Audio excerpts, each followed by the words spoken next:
Hello, and welcome to Cludd's fourth one-on-one session. I am Tori, the Dungeon Mom for the Campus Chronicles D&D campaign, and we are going to continue our one-on-one series with Cludd, but this is going to be a slight pause for Cludd from the campaign, as she is going to a conference. So quickly before we get into anything, Saul, please go ahead and introduce yourself and who Cludd is and what they are working on in the university. Thank you. Hi, I'm Saul. Cludd's pronouns are any. They go by anything.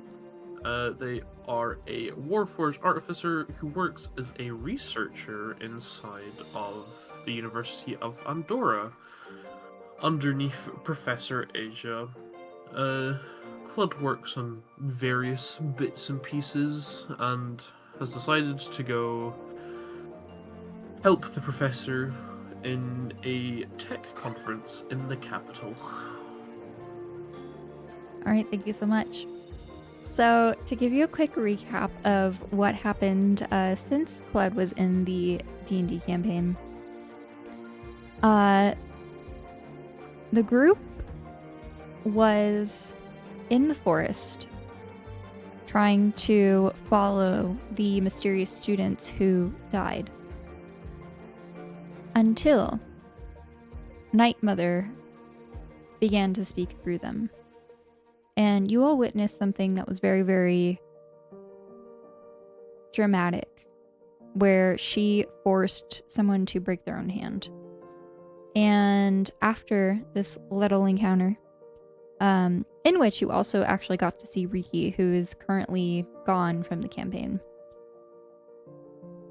Shortly after, Detective Shavaris appeared and asked the group to come to a bank in the downtown Evermore train station, and that everything will be shared, and it's time to be honest with each other so that you can work together.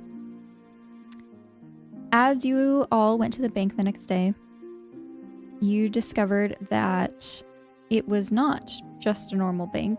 It was completely emptied, and as you entered in, the doors locked behind and a countdown showed up on one of the screens. You worked together to try and figure out how to end the countdown, and also managed to hold off a golem that was summoned to protect the bank. Cludd was asked to not continue as she was not needed. And so that was the last time that Cludd got to see their friends. Basically, Cludd said, "Goodbye, friends," left the bank, and went back to the university. Since it was a Sunday, you went back to the university to kind of pack things that you would need, and also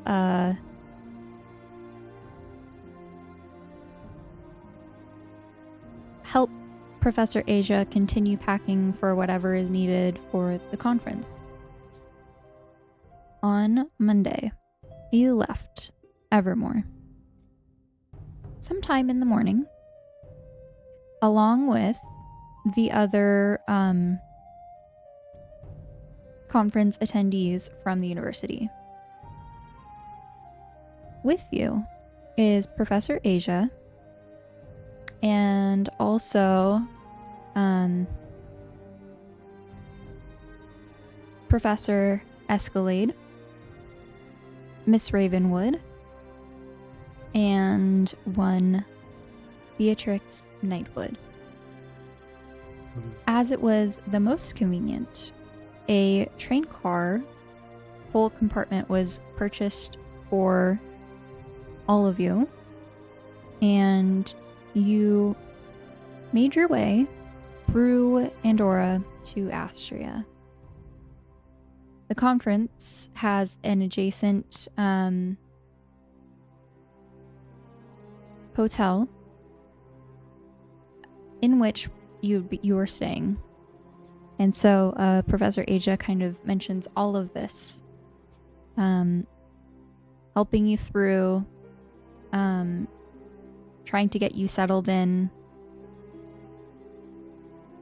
Before you're able to check into the conference, you kind of go to the hotel room and unpack a little bit.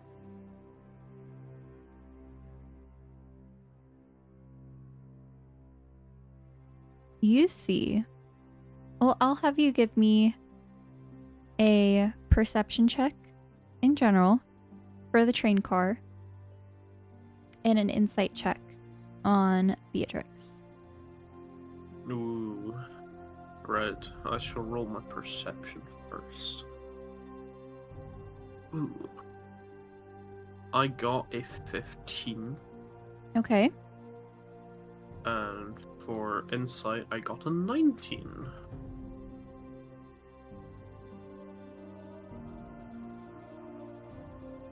Okay.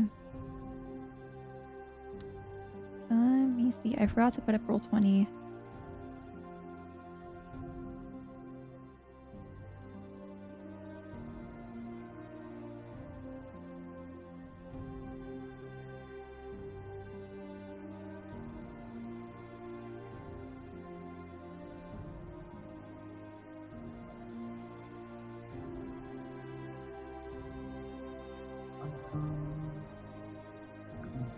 Okay.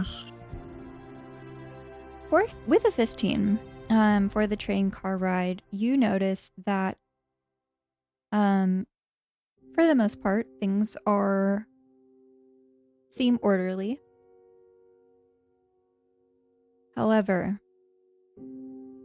there appears to be something kind of like slightly poking out of Beatrix's bag that she has stowed above her. You can't make out exactly what it is. There's something that is poking out. Some sort of object. Interesting. For the insight check, you can tell that Beatrix is trying to seem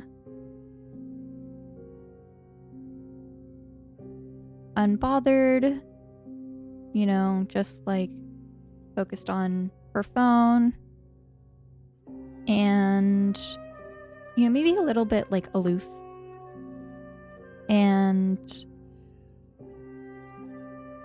she is very focused on her phone during this journey. But you also notice that there is a little sense of nervousness as well. Not necessarily fear, but you can tell that she is nervous for some reason.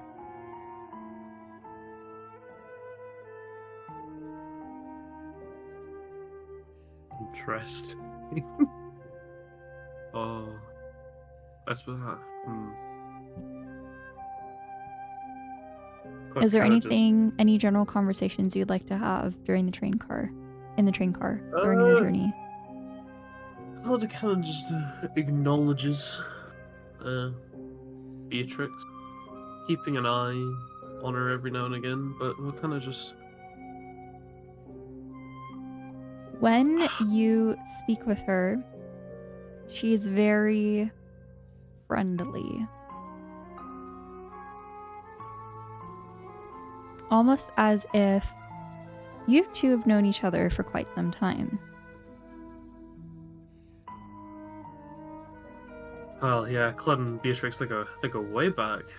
Yeah, that makes sense. I mean, Cludd's not gonna let anything show. So she kind of like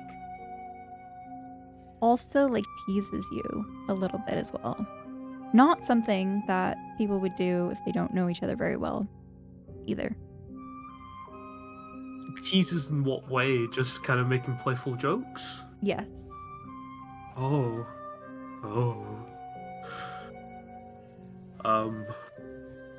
Yeah, Cludd probably just giggle. You know how Cludd is, just giggle along with them, kind Has of. Cludd ever been on a train? Uh, At least recently.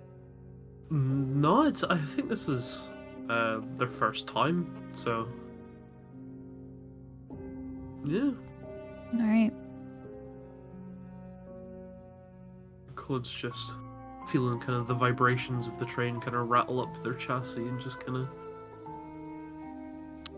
feels a bit weird, but they're kind of living it. Okay.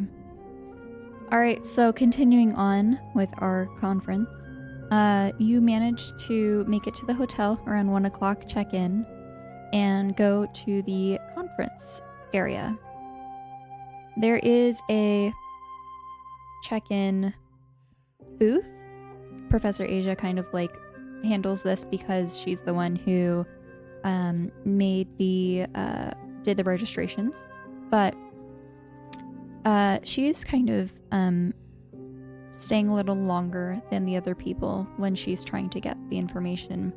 It seems as if they weren't able to fully change your badge because it was purchased under a different name. And so they're giving you a badge, but it doesn't have your name on it. It just says attendee. Whereas the rest of the conference badges have like someone's name, and then it'll also say poster presenter or presentation session D or panel discussion or something like that. I also kind of just want to show the flyer that was made for this conference. The conference's official name is the Andorran Society for Technological Advancements. It's a conference that lasts multiple days. And so we are currently on Monday, the 4th of Marvinoth. As you and the professor finish check-in, you see that everyone else has also checked in, and they all go to the attendee orientation session. You walk into a very large room. There are many people that have been saving seats.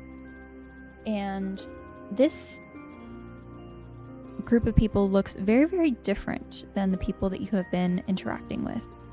Typically, you would see more academic types, but you see a lot more sort of like business folk. Lots more suits being worn. Very different styles of suits. You see that some of them have like almost clockwork pieces in like the vests, or different accessories are just a lot more technologically advanced or almost futuristic. Cludd has been kind of acclimating to a modern day society, but this is a little bit more futuristic compared to what they've seen in the past.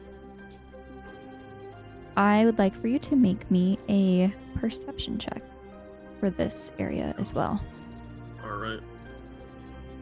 Rubbing my hands together, warming up my digital dice. Ooh, I got a 13. Okay.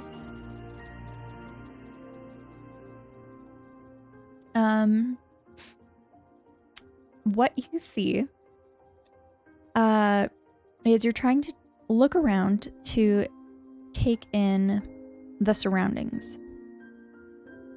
There's a lot going on. People kind of like trying to hand each other their business cards.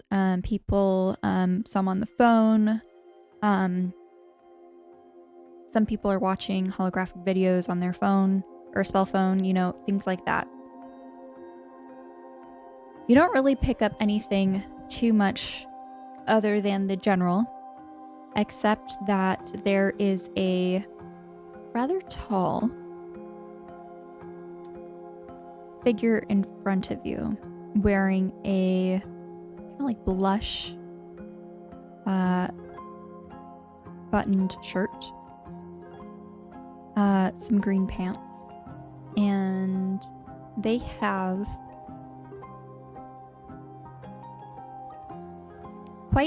not super long, but pretty long, pink hair.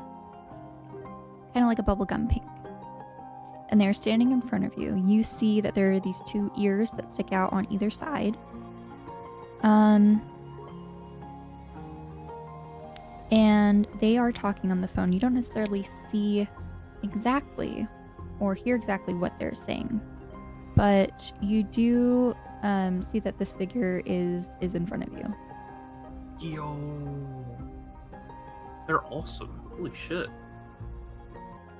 Otherwise, you don't really notice anything else. I mean, Cludd's very much just kind of almost starstruck by all kind of the fancy clothes and the really cool accessories that they probably just end up accidentally bumping into the figure in front of them from just staring around too much and not paying too much mind to where they're going. Bumping into this person? Yes. Okay. Just kind of bonk. All right. As you do this, they spin around, and you see that this person is a firbolg. They are not as common in Andorra. They typically have like their own little communities, mostly trying to stick to their own ideals. And so typically they're not that interactive with modern society. As I mentioned, this is a quite tall figure. Easily stands out, which is why you're able to see them. And you see that he is about 8 feet tall. Oh my goodness. I was just staring up. And so so there's a sea of people, and then all of a sudden there's like 2 feet more of like pink hair just sticking out of the crowd.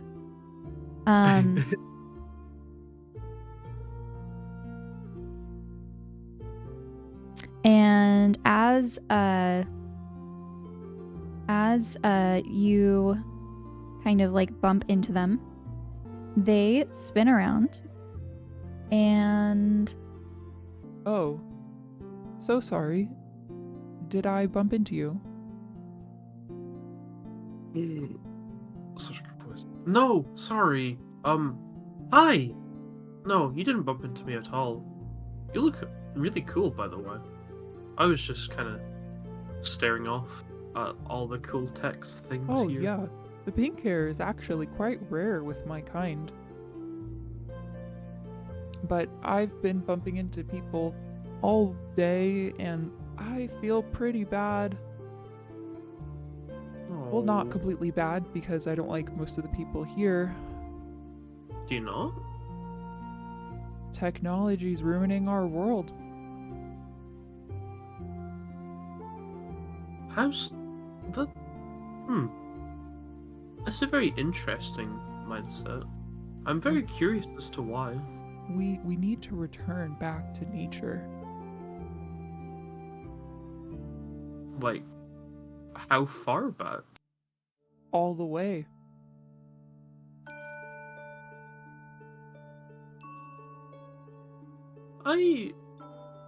But you'd miss out on a lot of cool things like medicine. That's pretty cool. Us firbolgs have our own way with medicine.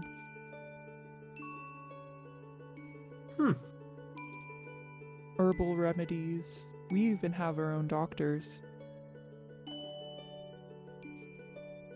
Cludd just is kind of just smiling now, just kind of looking up at this giant figure. I just is really interested by kind of just this extra bit of knowledge. Well, as you can see, I can't really help myself for loving tech, and they'll just kind of knock on their head a little bit. We Clang, can't clang. help how we're born. I certainly can. Oh, my name's Cludd. What's yours? Rowan. That's a beautiful name. But if anyone asks, you don't know me or anything about why I'm here. Well, I mean, I don't And really you know. just see him like wave, put up his hand and just kind of like wave it around while he's like wiggling his fingers, with like wide eyes. Cludd was gonna ask something, but instead they just kind of nod and go, "Well, it was nice meeting you, person I don't know." And if something happens later, it was definitely not me. Now I have to find my co-workers with the company that I work at. Wink. Oh, And you just see them give you a really big like frog eye wink like Eyja would do. you wink exactly like one of my friends. And then Cludd will do the exact same. Just go, "Ooh." Tell Oh, your coworker I said did I do it hi. wrong? I'm still learning. It's not a common Oh, practice that we do. it's fairly common with kind of the group I hang out with.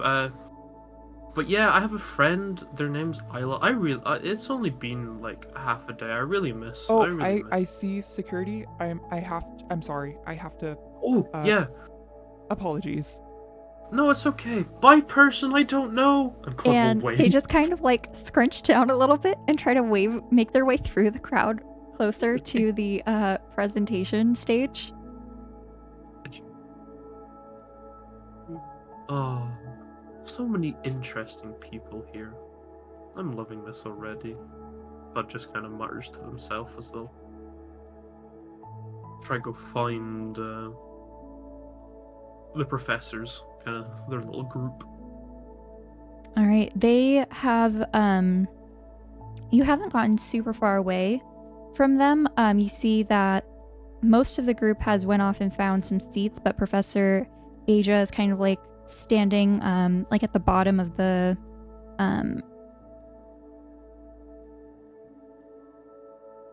like the auditorium seating, kind of waiting to wave you over. As you go more and more in, you see that there is a kind of like center stage, and it's almost like a 3D stage. So people can stand all around it. And then on the sides, there's also kind of like auditorium seating. Surrounding this area are various different screens. At the moment, there are advertisements for different businesses and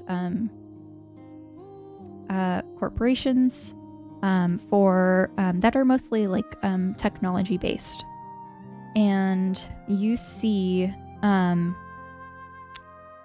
a person take the stage, and as the time gets closer and closer to 3 o'clock, that someone climbs on top of the stage, and you see a leaf model similar to the one that was in the botanical gardens.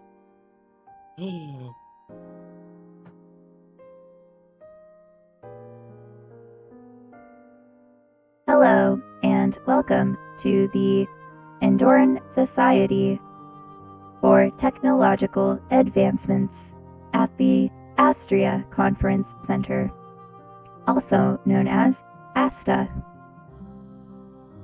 I will be introducing today's speaker. We have in our presence a world-renowned wizard who has been acknowledged in many different societies, but more recently has created a lot of technological advancements in the realm of technomancy. Please welcome Thalian Ali. And you see the crowd kind of like erupt in applause And the person that you see take the stage may not be someone that you would really expect. This person is wearing like old school, like blue mage's robes. And, you know, typically at a, you know, advancement or conference for like technological advancements, you see, you know, more futuristic outfits, but this person's very old school.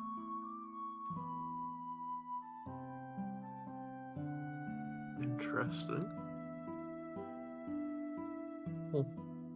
Hello, yes, thank you all for coming today. Please, let's just take a minute and appreciate all of the work that we have all collectively done for our world, because technology and advancement starts with us. And everyone kind of like erupts into an additional applause. He kind of continues on and goes through pretty interesting just speech. It's mostly motivational. And while this is happening, you see that Professor Eyja is sitting next to you, and she just is shifting in her chair and making faces. Cludd kind of turns to her and just go, "Are you okay, Professor? You seem a bit antsy." I don't really like fake scientists. Yeah? How's he fake? Well, Felian, whatever, I can't say his name anyways, hasn't done any actual research. It's mostly been pawning off of others and presenting their work. Within our own little community, we all kind of know it, but everyone loves to have him as a motivational speaker. I suppose that's why the crowd's been so energetic towards the speech. He gets great sponsorships. Oh? You, trying to But will they ever give us grants? No, they all go to him. And she kind of just like loudly like makes like a sigh and just kind of like crosses her arms.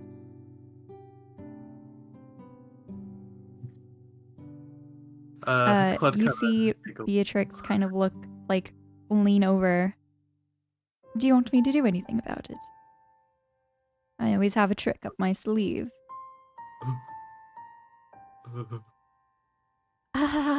That's a great joke. Of course not. And Professor Eyja kind of looks a little like embarrassed. No, Professor. She's very persuasive, I've heard. Don't worry about it though. I'm sure it's fine. Cludd kind of just shoots Beatrix a stare.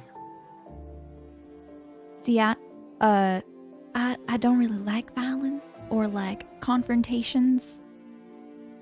Well, whoever said we were going to be violent?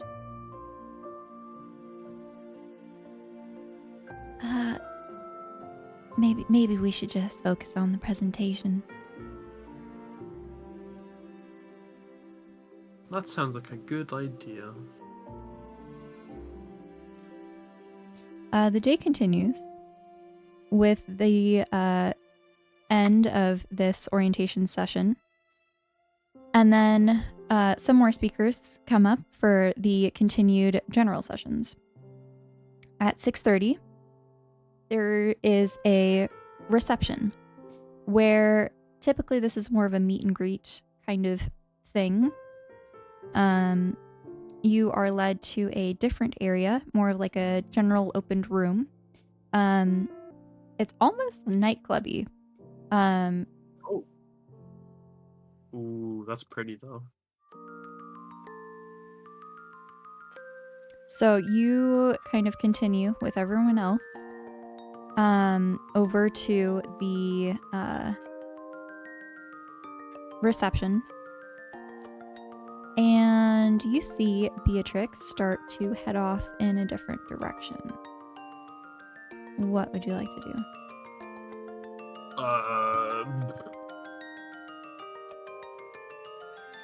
So Beatrix heading off a different direction, just away from any crowds. You see that the group's kind of like arriving together, and Beatrix kind of like starts to walk off. She turns back, she waves, and then she continues on her way. Surely she's not doing something the first night here, huh? Cludd will obviously do the usual wave back at her when she turns around. But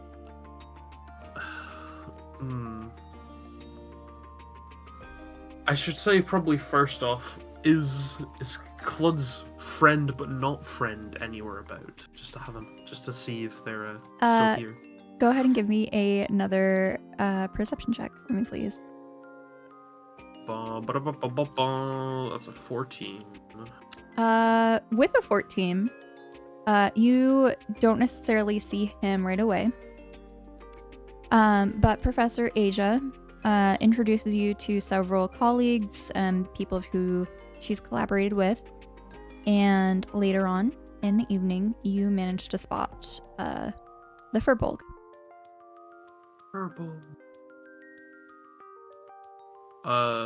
Cludd will, of course, when being introduced to everyone, be very, very happy. Very, very, very just Cludd core. Happy, smiling. Very happy to meet them. In general, you don't really get a lot of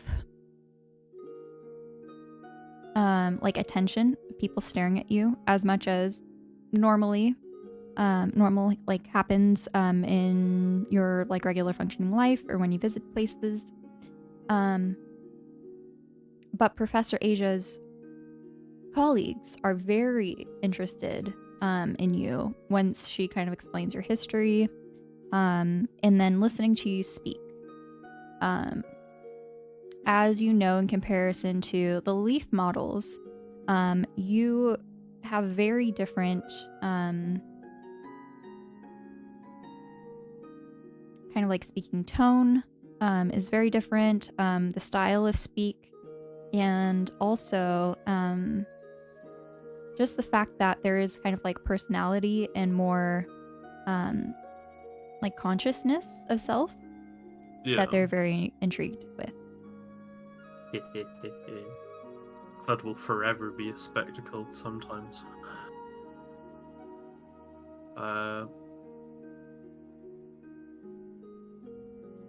Yeah, Cludd's very happy with that. Very happy to just kind of show themselves off. But later on, when they see the firbolg, they'd like to go up to them again and say hello. See that he is conversing with a couple waiters that have brought over some food and drinks. And as you approach, they quickly leave. Oh. The waiters do. Rowan is still there. Yeah. Cludd will just kind of go up and almost gently, like, tug their arm. Because obviously they're not meant to know him, so just gentle tug, not saying any names. Just going, hello. Ah, hello there. Are you Hi. enjoying the conference? Yeah, it's been pretty fun so far. How did you find the whole big speech earlier before you ran off? Mr. Ali is a great speaker. I apologize. My name is John Smith. And they kind of just stick out a hand to shake.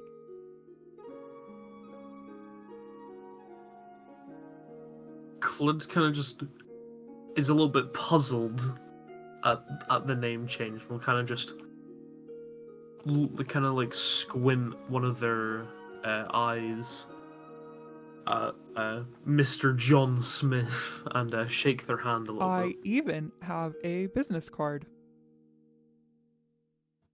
And you just see them pull out a business card from one of their pockets and hands you the business card. And it says, John Smith, CEO of Mind Spirit. Mind Spirit? That sounds quite nice.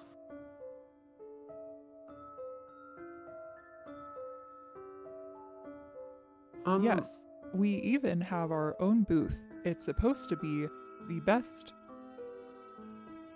technology-wise. Ooh. Now that does sound very enticing. I'll have to come have a look.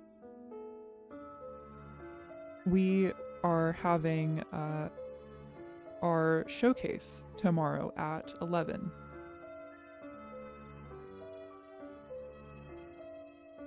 I Alright. am trying to spread the word. Well, you've certainly spread the word to me, John Smith. I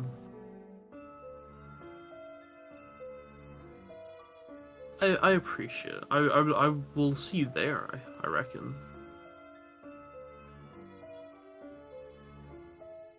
How nice. I must continue and communicate with others now. Yes. And he kind of just like puts something like a hand to his ear and kind of like mentally pauses for a second and then walks away.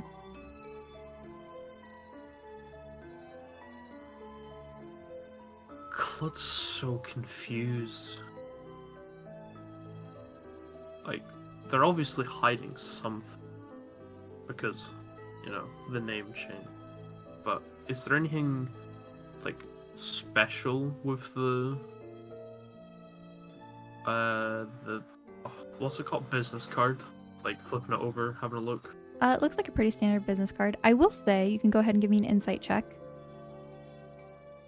on the firbolg. Because the last time Cludd had access to a business card, it had Morse 6. code on it, so... Oh yeah, Jesus. fair. With a 6, you can't really tell what's going on. Seems pretty friendly, but you can't really pick up on underlying like senses. Perhaps it's because this is a new person you're not very familiar with. Yeah, I also, love John. the height difference might make it a little bit difficult since they're like 3 feet taller than you. just can't see the facial expressions that much. It's alright. Need the leaf extender legs. Oh, it's a great idea. Doing some mechanical engineering while in the capital. Capital. Oh. Cludd just kind of thinks a little bit before deciding maybe now's a good time to see if I can find where Beatrix went off to, even though it's a wild goose chase.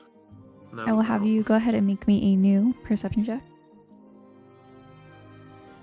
I'm rubbing my hands for this one because my last roll was awful.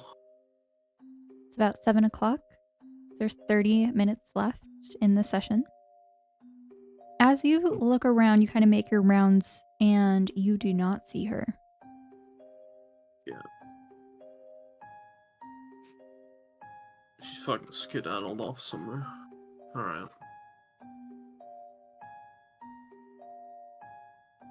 Cludd got too interested by the big purple hair, or pink hair even. I love Rowan. I mean, John Smith. Yes. Cludd will probably just go find Professor Eyja and just kind of stick fireside for a bit.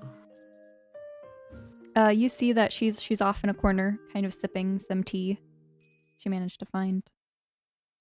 Yeah. Hi, Professor. Oh, hello there, Cludd. Did you manage to mingle with other people? A little bit.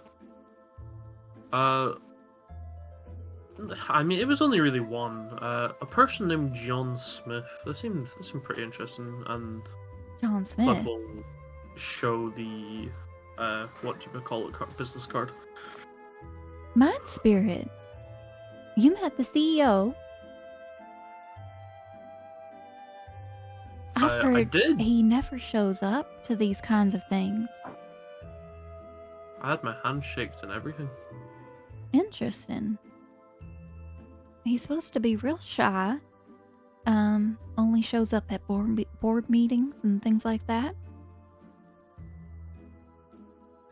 Well, he does seem a little shy. He's basically kind of walked away after a little bit twice to me, so.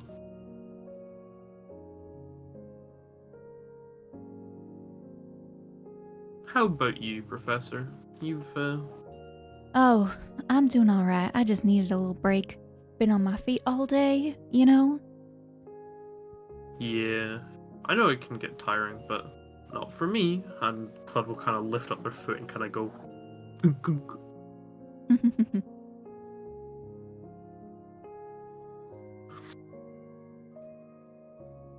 Well, I'm gonna need to get some food. I thought they'd have more here, but probably gonna have to run out and grab some dinner. Thinking about leaving early. I mean, if there's kind of nothing else that you've got planned, I mean, I'd say it's a good end to the night. Works for me? Alright, let's get out of here. You lead the way. She leads you out of the conference area.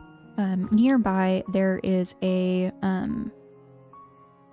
McDonald's, and she just wants to go in, and she gets 5 large fries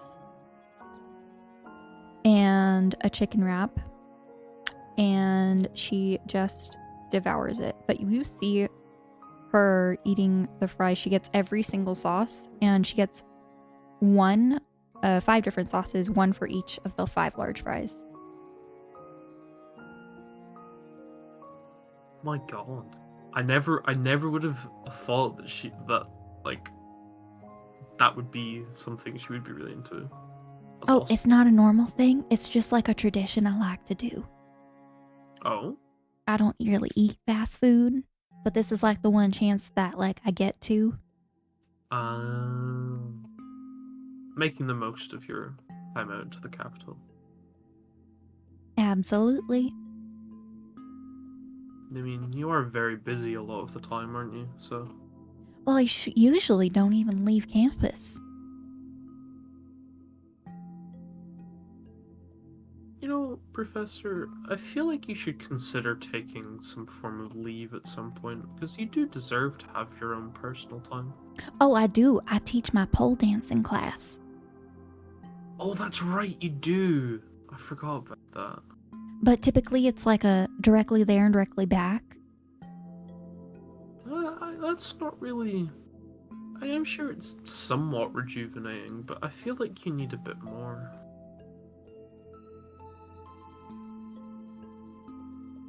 Yeah, maybe after this semester I'll just take a long vacation. You really deserve it, the amount of work that you put in. Once the Not just- research is wrapped up, of course. Yeah, but you need to make sure you don't push yourself too much. Yeah, if I think eating 5 large fries is a night of letting loose, maybe I should reconsider. She kind of like goes off into thought for a bit. I mean, don't get me wrong, Professor. It's a very nice tradition. I really respect it. It's just, I've seen how hard you work and how stressed you can get, especially just before coming here. But you deserve it, you know? Yeah. Sometimes, Cludd, there's just a lot that we have to do, and we have like a sense of purpose, a sense of direction, a sense of duty we just have to follow. And I feel like my work is like that. It's bettering the world. And so that's why I take such pride in what I do. And, you know, I think that that's the most important thing that we can do with our lives. Bud kind of just smiles at her and just goes, you know, you really see things in such a beautiful way. And if only everyone could see it that way. Ain't that true? And Cludd thinks to what she's left behind currently, with Riki being missing and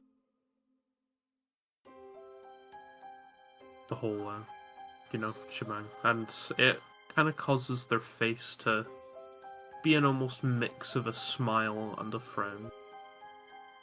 A little bit glitchy.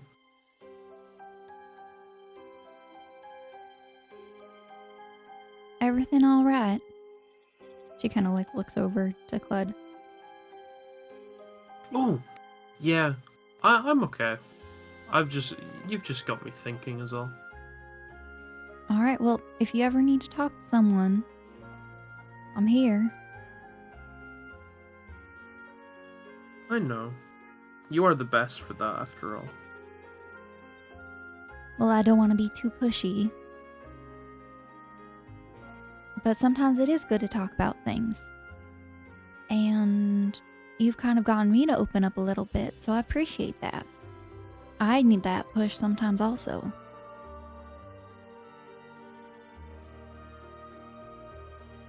Yeah. It certainly reminds me of my friends, too.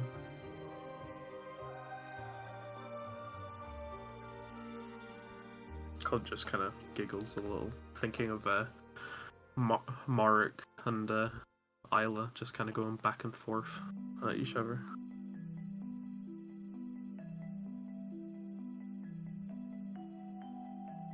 All right, well, are you ready to go? I certainly am. All right, you guys head back to the hotel. Anything you'd like to do before the day ends? Does Cludd know where everyone's kind of dorming, like the room numbers and stuff? You and Professor Eyja are like right next to each other, but the other people are on different floors. So it's a bit out of the way to go see if Beatrix is in her room then. Correct. Cludd's just gonna have to hope that she sees her tomorrow then, and we'll probably just return to. How about let's have you roll a history check. Ooh, okay. Or a straight d20. No, I think I'm gonna have to go for my history. If I get in that one, I'll cry, but I'll go for my history. Yeah. Okay, 22. Oh, because you have a +9. I see that. Your room is 580, and Professor Eyja's is 582. Beatrix is on 321. So she's on the 3rd floor. You're on the 5th floor. No, yeah, that's a fair bit out of the way. So I will say that you remember her room number. Alright. That'll be useful to know.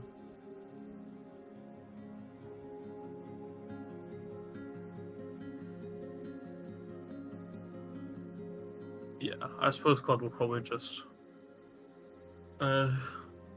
follow the professor back to their rooms and then say goodnight. All right. Moving on to the next day. Tuesday, the 5th of Marvinoth, is the workshop day. There are a couple different symposia and panel sessions that you're able to explore. Typically, the symposia is just a group of people.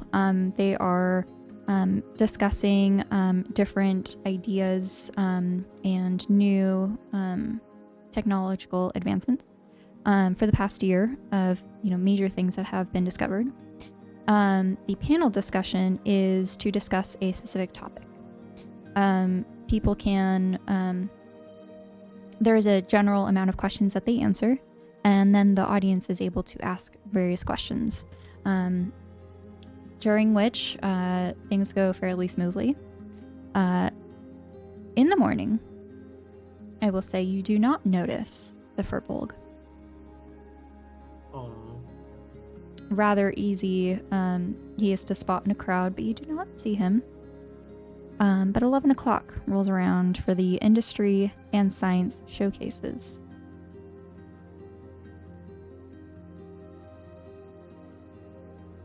And as you are leaving the panel discussion, the crowd erupts with chatter. Mind Spirit's giving away free demos. Oh my gosh, no way, we have to get there first. And there's kind of like a flood of people leaving the panel discussion, going into the showcase area. And you see that this is the same area that the opening reception was held in, just transformed into various different booths for different companies, just trying to advertise. Ooh. Delicious. Oh, that's awesome. So you have a couple different booths similar to this style, but the second one is Mind Spirit, and this is one of the more larger kind of areas, and there is a little bit of a floor surrounding it, so there is a larger crowd here. I'm guessing that's where you're trying to head towards. Yeah, because that's where John Smith said they would be, right? Mm-hmm.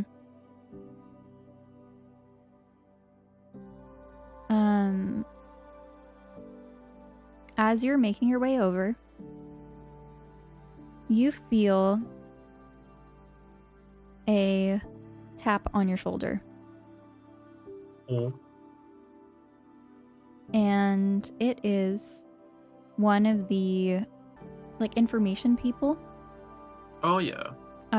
It looks like regular sized human, maybe like 5'8". We'll go short brown hair, tan skin.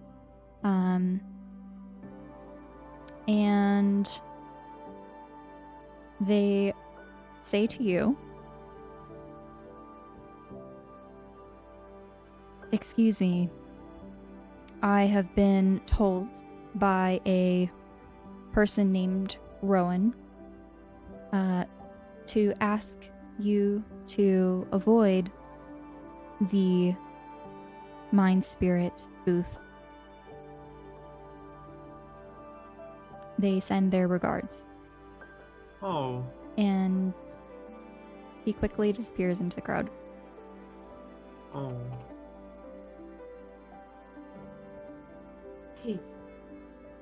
I was upset quite a little bit, but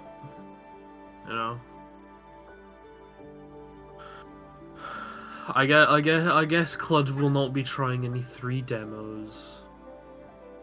Or actually, I said that. So what would you like to do? People are heading to the Mind Spirit booth. Would you like to continue go somewhere else?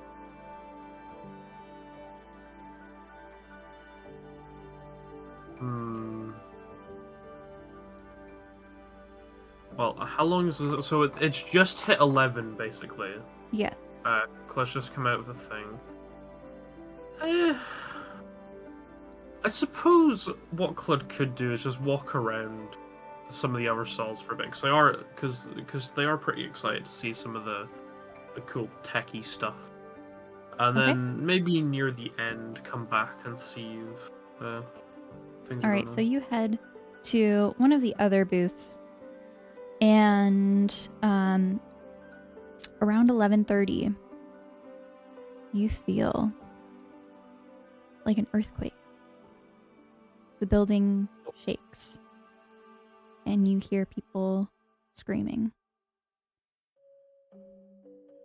They are Oh. coming from the Mind Spirit booth.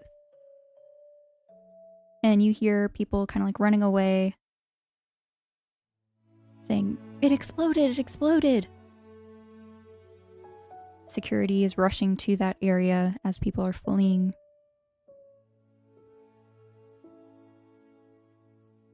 Oh. Okay. Oh shit. Right. Okay. Cludd's gonna. Attention, please. Oh.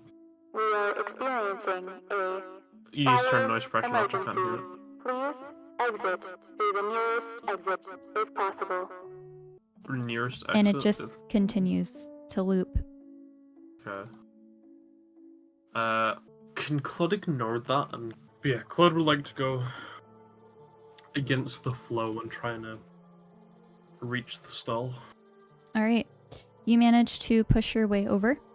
And as you approach, you see that the booth has collapsed. It has been burnt black. The screens have been deactivated. And there's a lot of smoke coming from that area, but as you approach, you see fire extinguishers being used to put it out. Oh Jesus. Go ahead and give me a perception check for what you can pick up from the people who are trying to work to put this out. Perception. Mm-hmm. Oh yeet. That is a 14. Oh my goodness.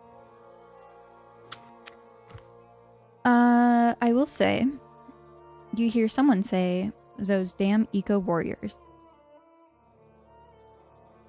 Ah. But you can't really hear anything else. Some security guards kind of come up and kind of put their arms out and say, "Stay back, the area is not secure."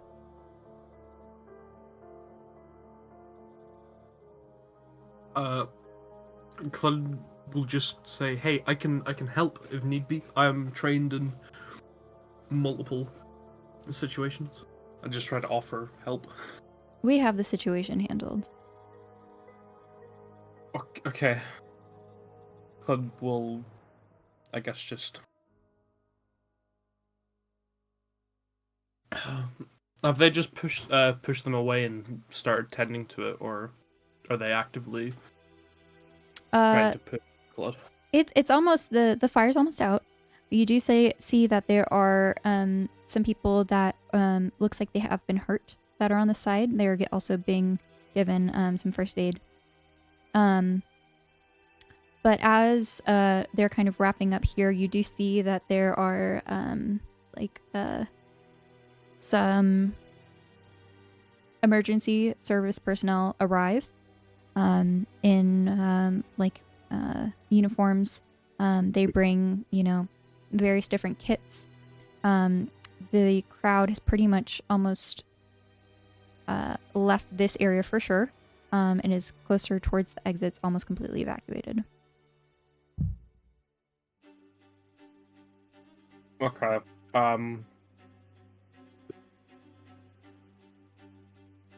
seeing as Cludd can't really do much, everyone's kind of being looked after. I, they'll go to the fire exit and see if they can try find the professor to make sure that she's alright. All right.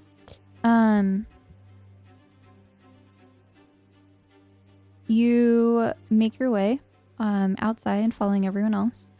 And you look around. You don't really see her, but you do get a text on your phone saying, "Cludd, are you okay? I'm by the flagpole." Ooh. Cludd will just respond saying, "On my way," and just immediately go to get to there.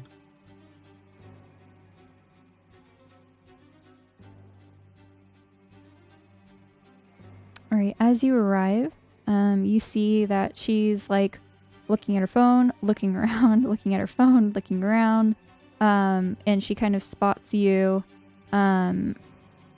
over, on the side of like by the building, approaching the flagpole. "Oh, Cludd, I was so worried." It's okay. I'm safe.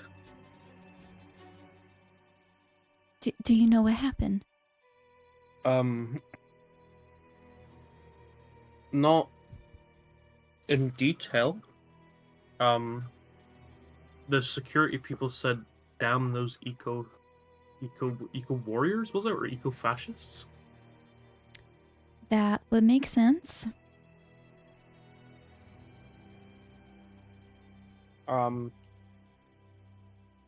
Quite a few people seem to be hurt.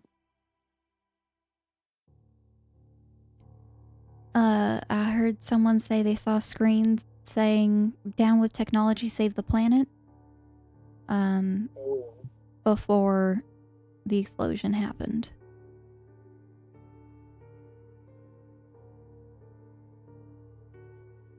That's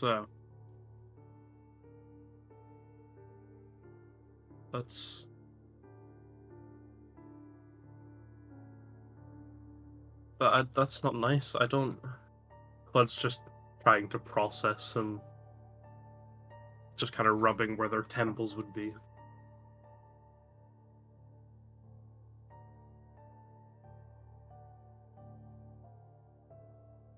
Typically, there's usually a protest outside, but they weren't here this time. I guess they did something more extreme.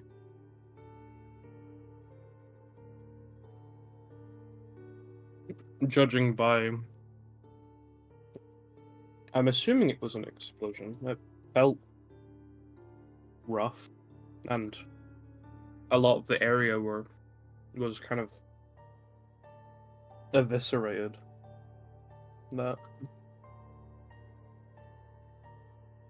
Yeah, just a lot more extreme.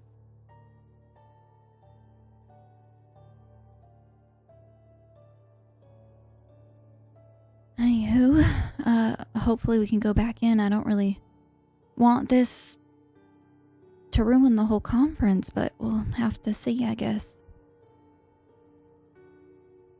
Oh, have you seen the others? No, not really. I hope they're okay. I'm sure they're fine. I was worried that, if they're talking about technology and you're more, technology than not, that maybe you were targeted.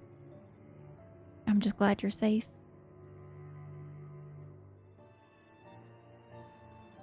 It's a very interesting thing.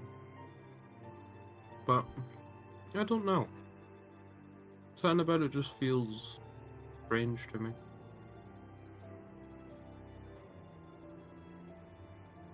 Anywho, how about we go, for a walk till we get some more information? Yeah, that's probably the best way to deal with it. I mean, hopefully we can see the likes of Escalade and Beatrix and Wormwood while having a Oh, walk. I just got a text. Professor Escalade's fine. She's with Beatrix and Miss Ravenwood, so they're all okay. That's good. Apparently, That's they were right. in the bathroom when things happened.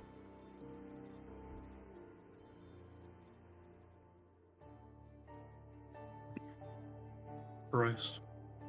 Things just keep happening. It just never stopped. Such is the modern world. All right. But yeah, I don't really like kind of big crowds and stressful people. So if we could go for a walk, that'd be nice. Yeah, let's try and take our time. As you go for a walk, you see that the conference puts out a announcement that the situation has been contained. All people who were hurt have been have received medical attention. The Mind Spirit company puts out a announcement across all social media saying that they were unable to attend this year's ASTA conference and that they are not liable for the situation that was created.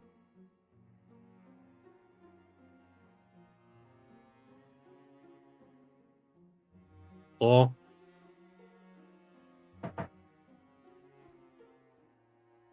That's really interesting.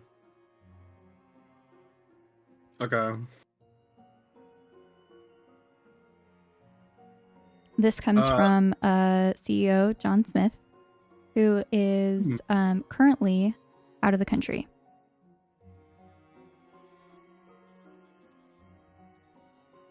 Uh-oh.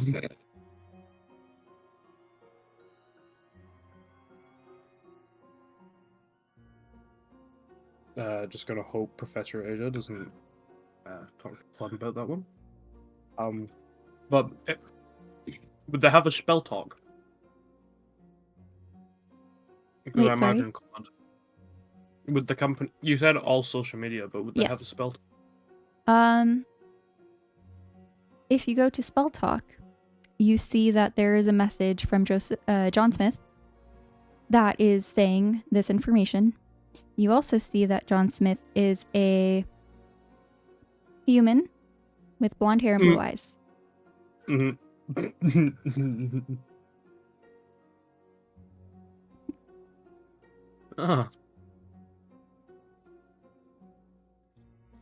Interesting. They are also calling for anyone to come forward with information that can help put the people who did this in the hands of justice, or in the hands of the justice system. Oh.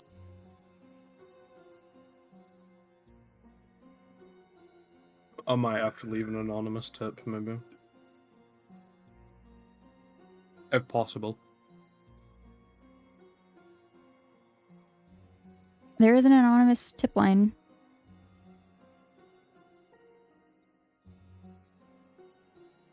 For Astria Police Station. Oh, see, I don't know though, because like, it was really cool, like, pretty, but,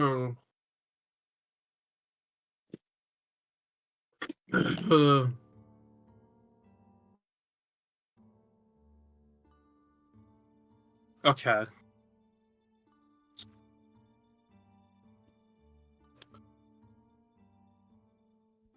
Yeah, Blood would like to leave an anonymous tip after kind of showing Professor Eyja kind of the whole announcement and stuff that was made, and I'm just going, I don't think I was speaking to the Oh, that's John right.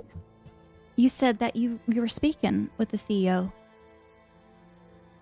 Yeah.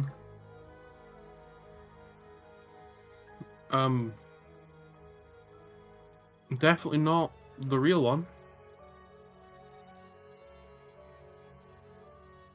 Interesting. Well, any information that you have, we should tell someone. Yeah, I think I may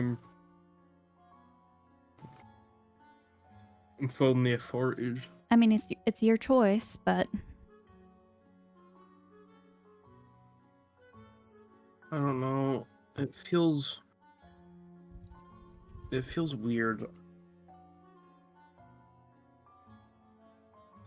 But it's the right thing to do, right?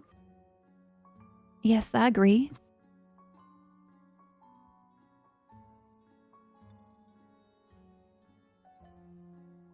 Cludd will place a call to the anonymous tip line.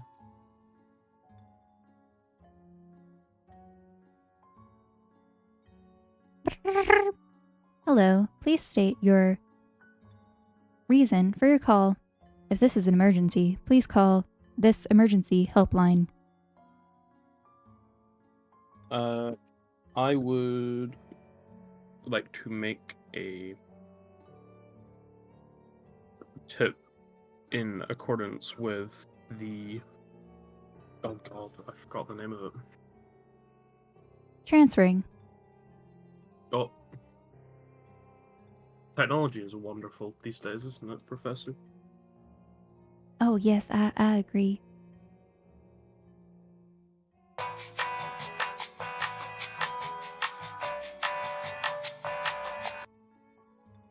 Thank you for reaching the answering center. Please record your tip after the beep. Beep. Hey, so the recent conference, the Andorran Society for Technological Advancements, there was a bad thing that happened, and there were people saying that they should come forward if they have any information. Well, the CEO of the company, Mindspur, was... Well, he wasn't actually at the conference, but there was someone there posing as him. It was a bit hard to tell. He was a bit taller than me, so I couldn't really get any details, but there was basically just someone impersonating.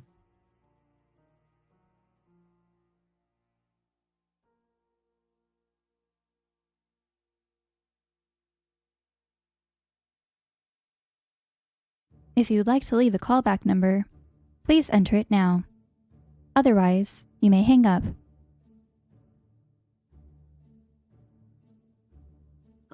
Thank you, and then Cludd hangs up. All right.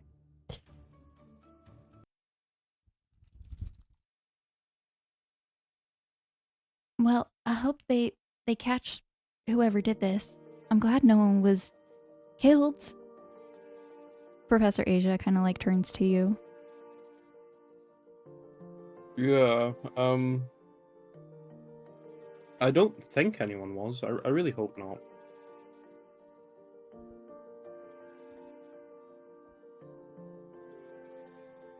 Sorry, we should continue this walk, shouldn't we? Just so we're not thinking about it too much. All right, you manage to kind of like finish your walk and head back to the conference center. As you do so, they're letting people back in, but there are more like law enforcement officers on scene. Security has been doubled at the entrances, including like their scanning methods.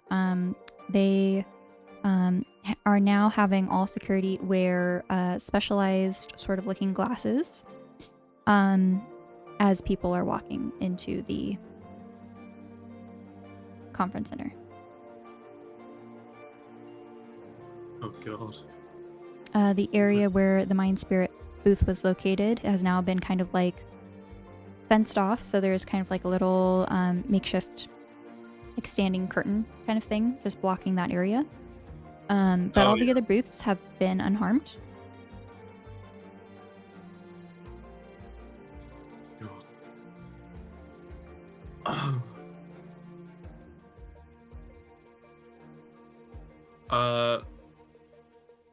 Where were you before that incident, Professor? You just vibing? Oh, I was at the booth, right by the door. Ooh. There's this would you real like... cute company, and they're trying to take rubber ducks and basically have different uses for them, especially for kids to help not just with like bath time or things like that, but security alarms, because rubber duckies don't really like look too conspicuous, and so it's very interesting. Cludd kind of just smiles, remembering their little rubber ducky. I think that's wonderful. Would you like to take them another visit? Yes, let's go back. I feel like some of those would be really helpful. Just nice to know about. I think they are taking orders for a pre-sale if you're interested. Ooh, yes. I think I'm definitely interested in that one. As you go to the booth, you see that there are a variety of rubber ducks that they are kind of manufacturing. Some are only demoed on like video screens. The ones that they have physically show some that provide night lights, some that have holographic projections of different things that you can select, galaxies, connect it to your spell phone, etc., etc.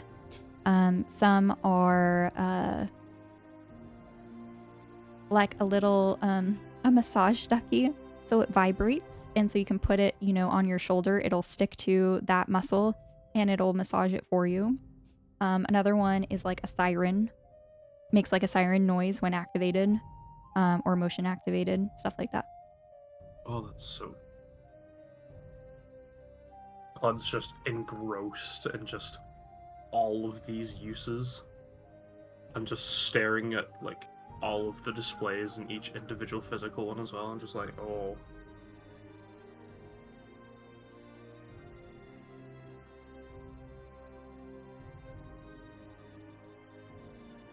Get this plate off my desk.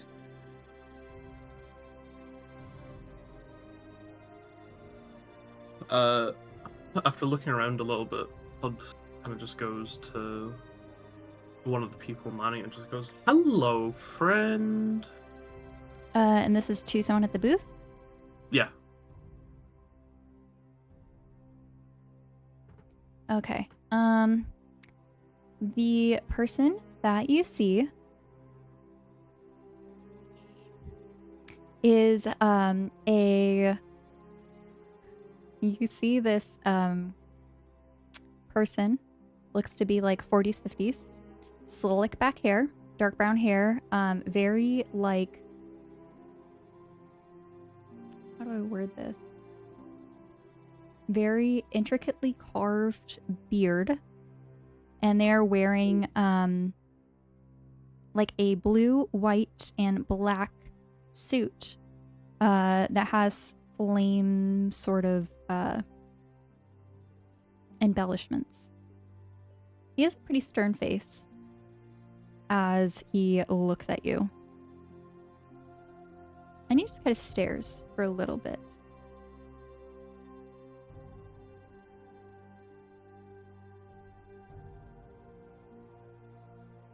Hi.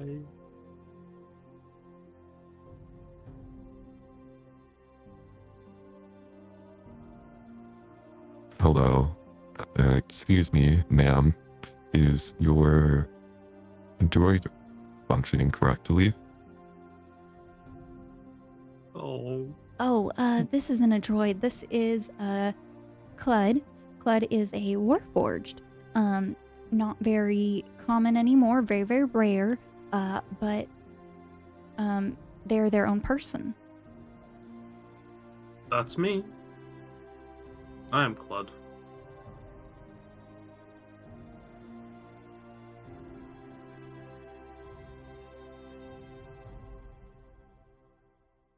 Was this the voice I used? I don't remember which voice I used. Yes, it was. Okay. Oh, interesting. You have a question? I have many questions. Like, how did you come up with these concepts? They're absolutely beautiful, and I love them.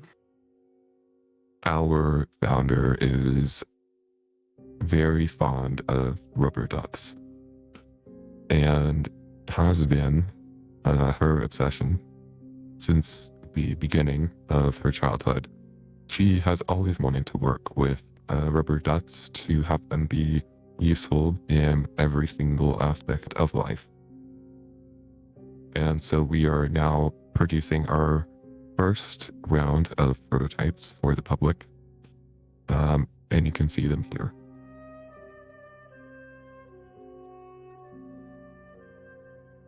I know I definitely can't do this. I should actually probably ask, what's your name? So I can talk to you properly, friend. Stephen Ramsey.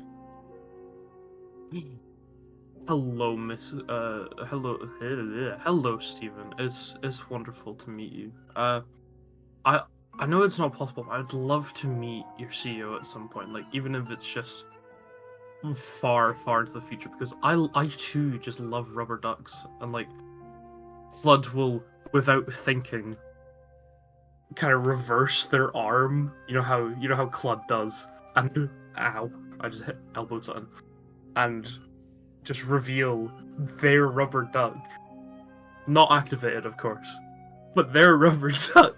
Yeah. So he just kind of like pauses at this and kind of like leans in. You see he pulls out like little glasses. They're like on a stick, kind of like opera glasses.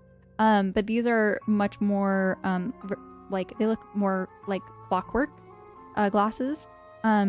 And he flicks a couple dials and investigates, kind of like looking intently. Interesting. And what is its function? Something that I cannot demonstrate here due to one of my many purposes. It can hurt people a little bit, which is why I'm just gonna put it away now, actually. And then Cludd's excitement kind of just drops exponentially, realizing, oops, shouldn't have done that, and we'll just quickly put it back. Here is the CEO's secretary's email. You may contact her with your inquiries. I would love to. Oh. And he hands you a business card. Yeah, I love business cards.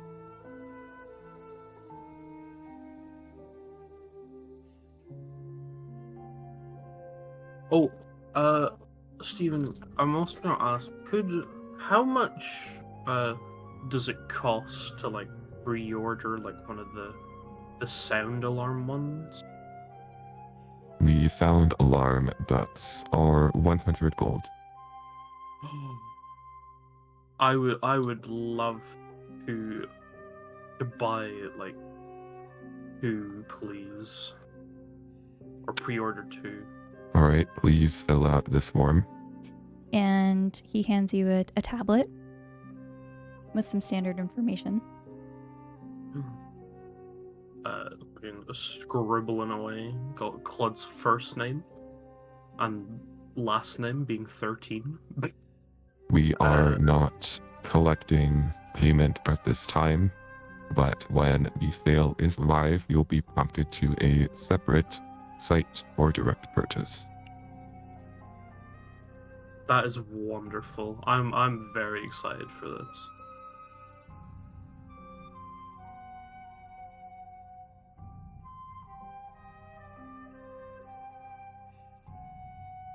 All right. Moving on. Throughout the rest of the day, nothing too interesting happens. Things go on as if the explosion never really occurred in the first place. However, many people are still kind of discussing it in the background of the conference as things go on. Yeah. The evening reception approaches at 5 p.m. Your group kind of meets up a little bit to kind of just check in with each other. And you see Beatrix heading off again into a different direction.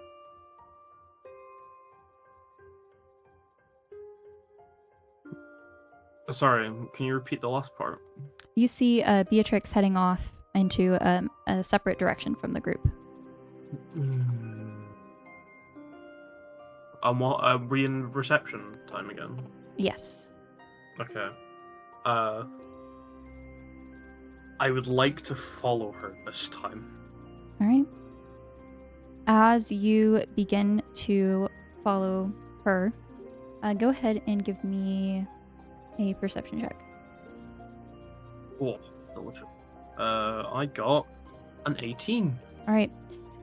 You notice that typically she'll carry her bag with her, but this time the bag is a little bit bigger, and there is something sticking out of it, just very similarly as when she was traveling in the train car. You are also approached by a figure. Oh, they look androgynous as fuck. Also, sorry. And they just approach you and kind of stop in front of you. You notice that they are have like white, like pale skin, white eyes, white hair, very albino-like, if albino was a race. However, Cludd would know that this is a common characteristic of people who are changelings. Ooh.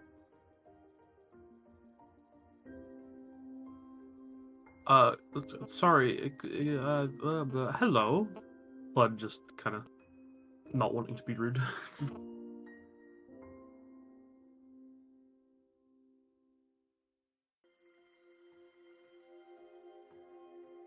Hello. I am Detective Boggs with the Astria Police Department.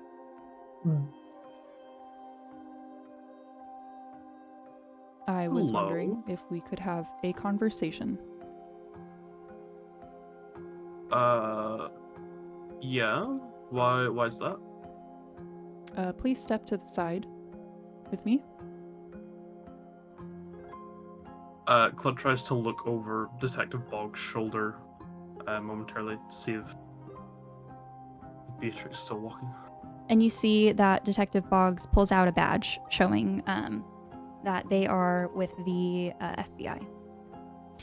You see Beatrix continue with perception check of 18, and they continue to the far side and go into a door, like one of the behind the scenes kind of areas.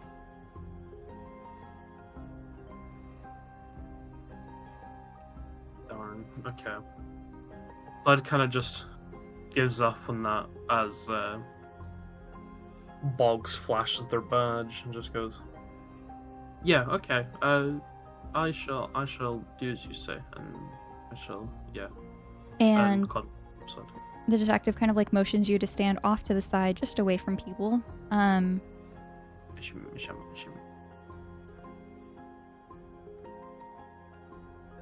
Please allow me to say a series of words. It would help if you would not interrupt. "Oh, of course. Wacky, star, burrow, feather, gravity, illusion, assembly, candle, distort, fountain." And as this is happening, you see like lines appear on your faceplate. And they are assembling in an order where it is spelling out a phrase. It says loading. And in your head, you hear, Welcome back, CLU 13. You have been reactivated as a section agent. Stand by while we restore the blocked memory hard drive. and you see your faceplate. There's like a loading bar that appears, and it's slowly increasing. And as this is happening, a rush of memories is coming back to you. The first memory that you get is you standing in a room full of other Cyberized Legionary units. There are about 500 of you all. And you're standing somewhere in the middle. You go through and you see there is a series of selection and testing processes that you and the other CLUs must complete. You try to engage with the other CLUs, but they don't really have very much personality or deep understanding as you do, having you struggle to really connect with the other units.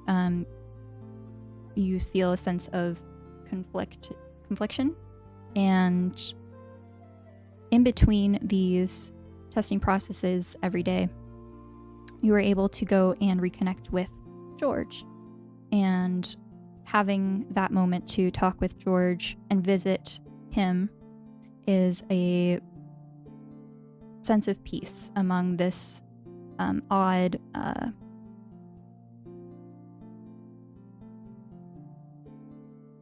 process of following orders and carrying out different tests. These training sessions continue for months, and as this happens, there are various artificers that go around and are editing code, fine-tuning, wiring, different things like that. And after a couple months have gone by, there is a selection process for a group of 5 CLUs called the Force. Each of the CLUs have different functions. You know that Cludd is an artificer. The other 4 are a fighter, ranger, wizard, and cleric. You have various flashbacks of this team called the Force being sent on missions for section, being fully brought into the organization. These consist of stopping terrorist extremists, saving people in magical disasters like acid rainstorms and earthquakes that send like thunder, electric shockwaves. And you continue your trainings with George to advance as an artificer. You see that there is a secret mission, but that memory is locked. The memory kind of pauses before it's able to fully load, but you see that you are sitting with the other CLUs at a table, and there's a screen in front of you that says secret mission. That loads for like a half second and like blurs and fades into something else. You see the world during the convergence, how chaotic it is. And then you see a message from George. Hello there, friend. I know that this is a recording that you're seeing very much far in the future. But if you're seeing it, then it's a not great circumstance that the world is in. The world is more dangerous than you probably know. Your team, the Force, was assigned to serious missions that had a huge impact on our world's history. If you are getting your memory back, then you need to use your knowledge to fix the world again. The real secret of the convergence will be revealed soon, and your expertise will be required. I know that you are a very strong individual and that you follow your own morals and inner code. And I hope that you can continue to do that throughout your life.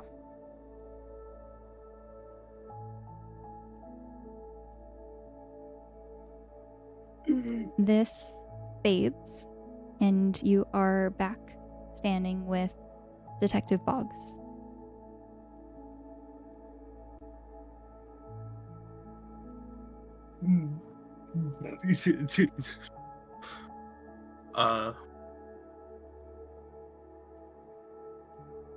Cludd slow blinks at the detective. Just slowly. Did the across. backup hard drive activate?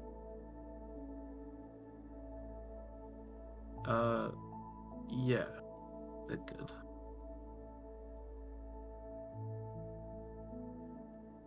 Welcome back, Agent.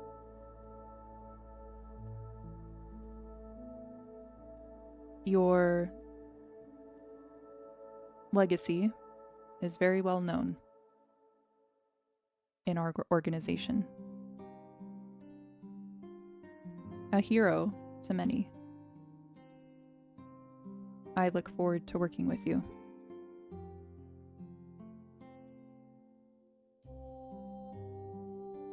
Cludd kind of looks down at their hands a little bit, kind of just almost feeling the things that happened all those years ago kind of rush through their hands and up their body. And then their eyes just settle on the detective and go, I look forward to working with you too. It will be an honor. Someone will be in contact in the future. We have a mission we would like for you to complete while you are here in Astria, if possible. I'm here for a few more days, so I should be able to. We are concerned with one of your colleagues. The information that has been shared indicates that she is a dangerous individual. Oh, I know who you're on about. I assume so, anyway.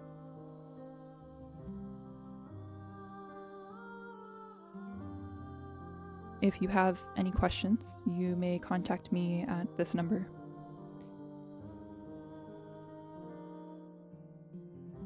Here is an additional phone that we will use for contact specifically for section.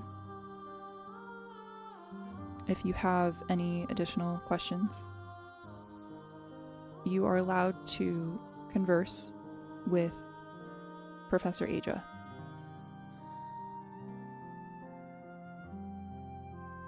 Like, extra questions about... She is an agent as well. Yes! Sorry. Wonderful. Originally from our Astria department. She has been moved to Evermore. While I won't speak anymore. If she would like to share this information, she will. Okay. I appreciate the privacy. Well, for her privacy. We will be in contact. Any I look. reports or updates you wish to give, you may do so on this phone. Okay. And they kind of just like bow their head a little bit and walk off. Cludd will offer a gentle salute just before they do, and will kind of find somewhere safe to put their brand new spell phone.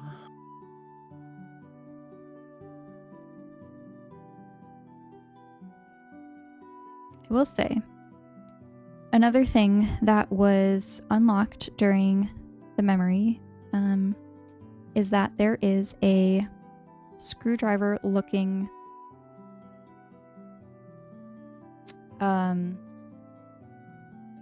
like tool that was placed in your leg. Ooh. Well, I know what Cludd's gonna do when they get back to their dorm tonight. Or their hotel room, not dorm. My bad. Professor Eyja is kind of standing off at a distance, but watching you.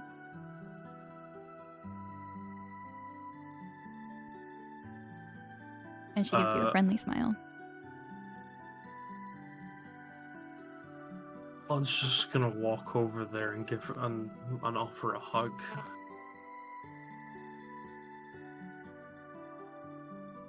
Feels like you're growing up, but you were always more of an adult than I've ever been. She gives you a hug back. Don't put yourself down like that, Professor. It has been a pleasure working with you so far. The pleasure's been all mine.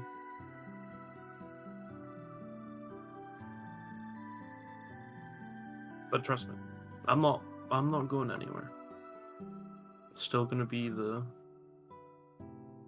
Cludd that you know.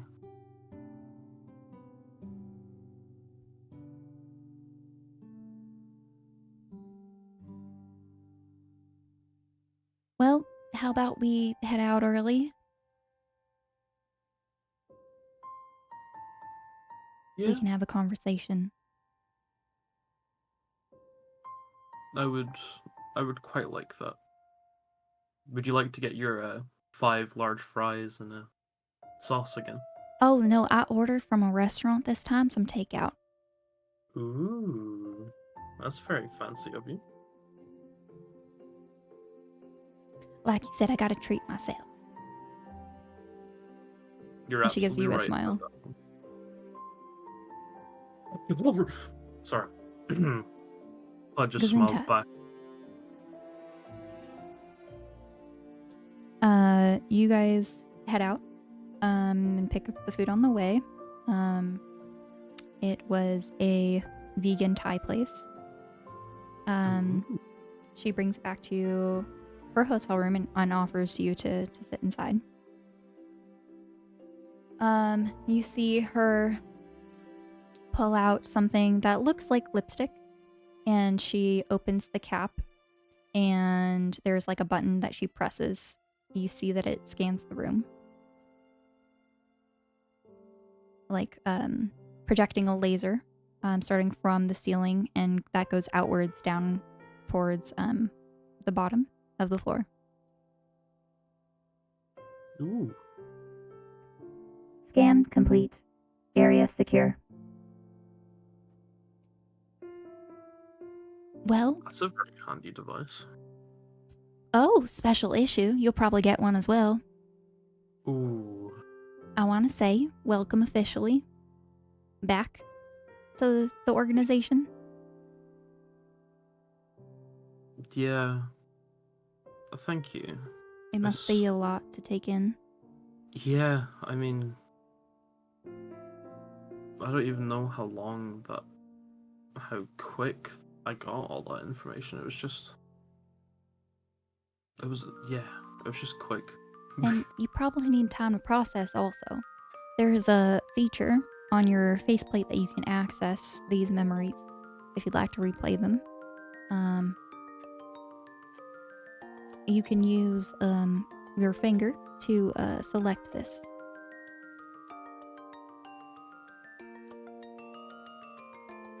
And she pushes one of your knuckles and it pops up like a little joystick.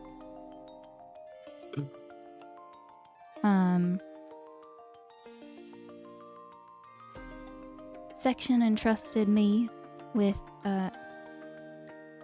working to revive you, in a sense. I don't think they would put you out there in a way that you didn't have someone watching over you, especially while being incapacitated. You've always been in our watch, being a very strong individual and agent, and I'm thankful that we can talk freely now. Yeah, there's... Cludd kind of just turns to her and just kind of just frowns a little and just like, yeah, there's a lot. Cludd kind of just chuckles a little as they may kind of, if possible, scooch a bit closer to the professor. Do you have any questions? Honestly, it's... How... Is that why Beatrix works so close that she does, so you were able to keep an eye on her? I was originally brought over for a different reason. Oh, but yeah. I have been keeping my eye on her, and I am very deep undercover at the university. That section in Evermore do not know of my existence. That's... Oh, jeez, that's a lot. Okay. We have been getting some notices that that area has potentially been compromised. Somehow, the Nightshade Covenant knows information they should not know. And that can only come from Section. And... Are you saying there's an insider? Potentially. And we don't know exactly how or who or why. Or if they're even doing it against their own will. I'm mostly there as an observer and have been more carefully watching Beatrix as much as I can. Unfortunately, because of this, I have to hide my identity and also can't get involved with a lot of things. So I'm mostly there as a reporter. Smart. It's probably for the best. Me and my friends have had a few run-ins with Beatrix when she's not being so friendly. And that I'm also aware of. You've been handling things quite well. Very proud of you. And I don't know about the well part, but yeah. Cludd looks a little defeated with that statement. Emotions are a hard thing to handle. And I know with your friend being missing and everything, it's not something easy to deal with.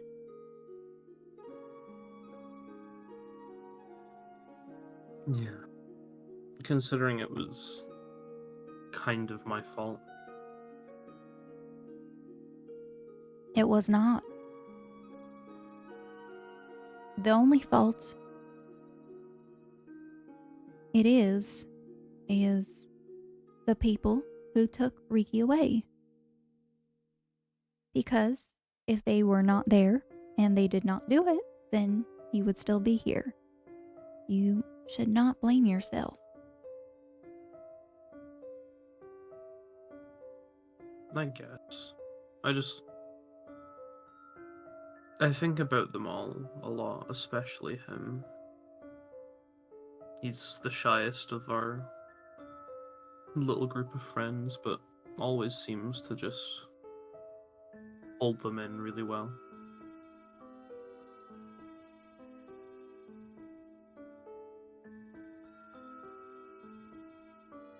Oh, I have another interesting question. Yes? So obviously you've been deep undercover there. Does that mean you know of other section members? Like, it's just if there are any in the university? I do. I originally was more of a less agent while working in Astria, more in the research department, so many people don't really know about my official title within section, especially Evermore being a completely different area of the organization. This helps at an advantage in a sense.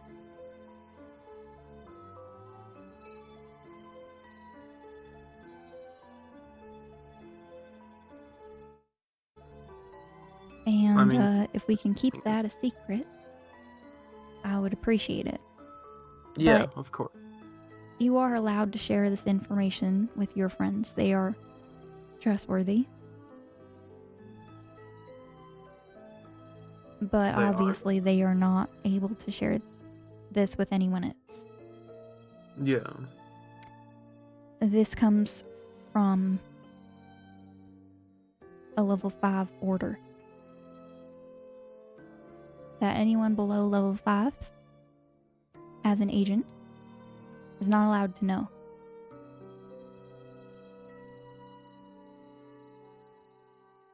Since your group has been obviously targeted and been involved in everything, well, gods know why. We know that you are obviously not the traitor within the organization. Therefore, you are trustworthy in a sense. Yeah.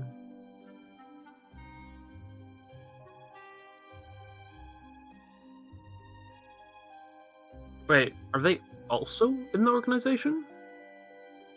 Oh, I was told that you all completed your evaluation test and you all passed.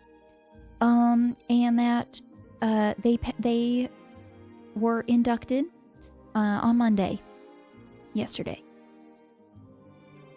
That's what that was. And Cludd just kind of almost raises their digital eyebrows a little bit and just goes, "Oh,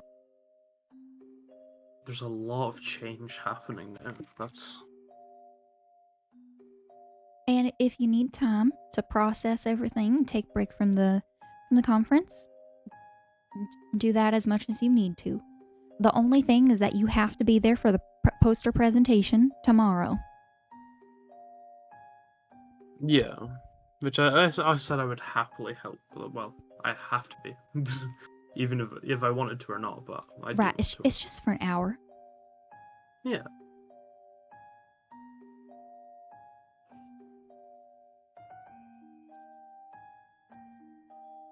Anyways,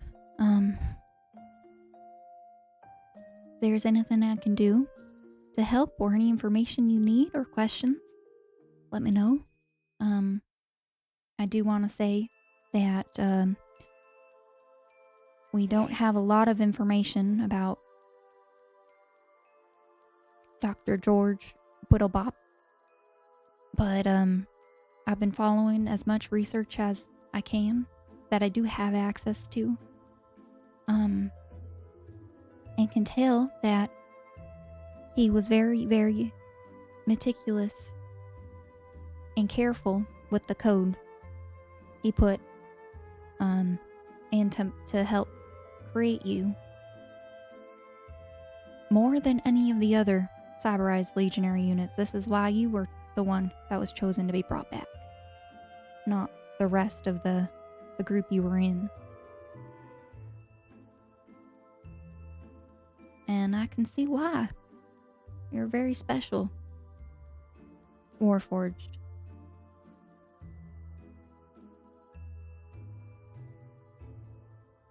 I'm hoping that we can learn from you.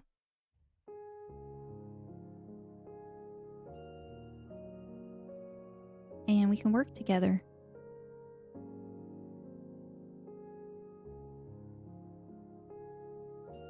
Yeah. I'm thankful you've told me about accessing my memories. It's been very good to hear his voice again. And you can replay those anytime.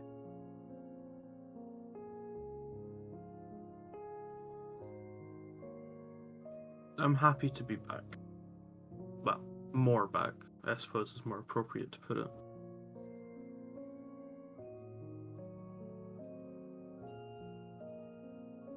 And even doubly sorry for attacking you that one time as well.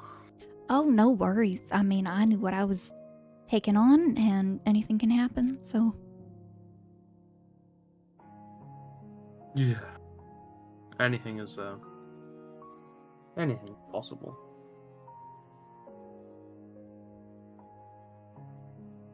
Blood's gonna fiddle with their leg a little bit. They're specifically their I actually don't know if it was a specific one. I'm gonna assume It was the right leg. Oh. Kind of like on the calf area. There's a plate that you can like pop out. Yeah, Cludd's just gonna have a look at this screwdriver looking tool. See what I remember seeing that. It looked like it was like on some electric current, so we didn't touch it.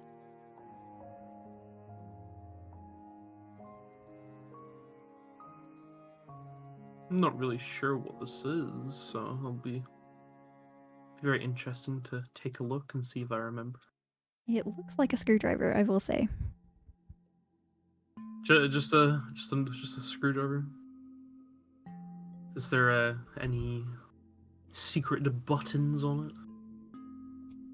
Just flipping around. Not necessarily.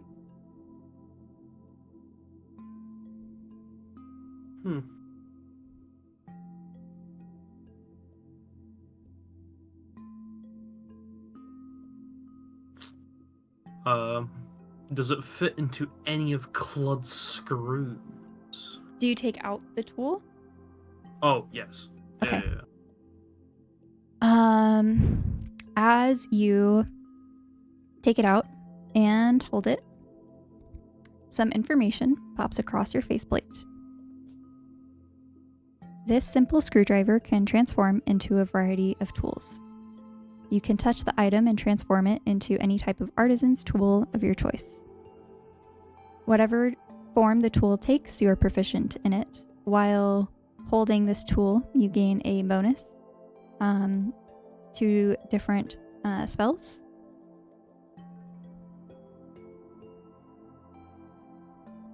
Oh, wow. I am going to add this into your inventory. It is called an all-purpose tool. Yeah. Call me Bob the Builder the way that I can fix it. Sorry. So you get a +1, a bonus to spell attack rolls, and also to saving throw DCs for your artificer spells. So if you cast a spell and someone else has to roll a saving throw, it's a +1 for that as well. And you can also use it to form into anything else. This is convenient because typically you can do this as an artificer, but it takes like an hour to do so. This is only an action. And holding this tool, you gain a +1 bonus to the spell attack rolls on the saving throw DCs of your artificer spells.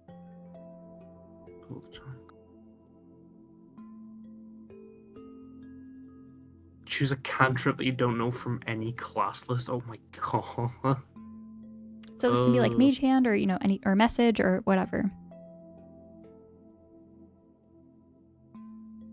You only have 2 cantrips that you know at the moment, so it can be a little helpful. Yeah. Anyways, I wanted to give you that.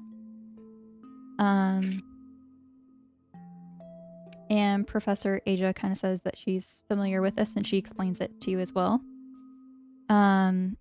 Now that she can like fully see it out of the leg.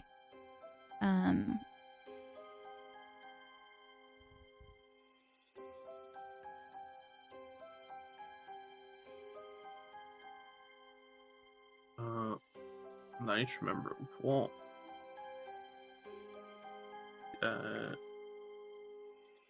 Why the artisan is cool.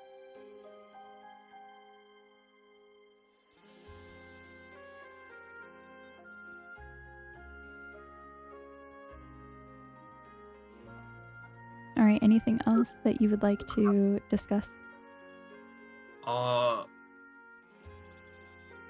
Honestly, I'm not sure. I don't think so. I think That's okay. Hey Cludd, can we watch a movie? we absolutely can. I didn't have. I'm gonna order some room service for popcorn.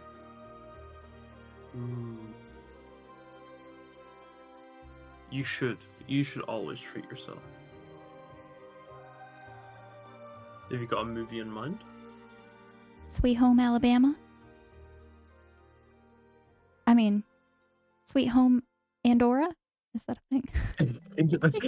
Sorry, it's just the southern accent that made me go, oh no. Yeah, honestly, that sounds pretty good. Reese Wyvernspoon is one of my favorite actresses. No, I don't know much about actors and stuff. So. Oh, I'll teach you everything. And she kind of like goes off and starts talking about the movie. All right, and that is where we're going to end the one-on-one session.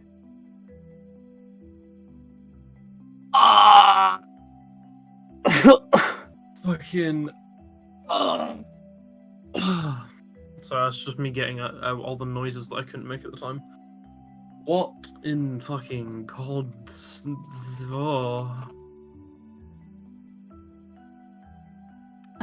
So, how do you feel about everything that's happened? And also, any comments on how Cludd may feel about different things? Well, personally first, beautiful session. I've been a little upset at Rowan. Thought they were my dude, my homie. Mm-hmm. I thought it would be a good chance for Cludd to learn some things about morals, that not everyone who appears nice may actually be nice. Yeah. Since I feel like that's definitely something that Cludd always tries to follow.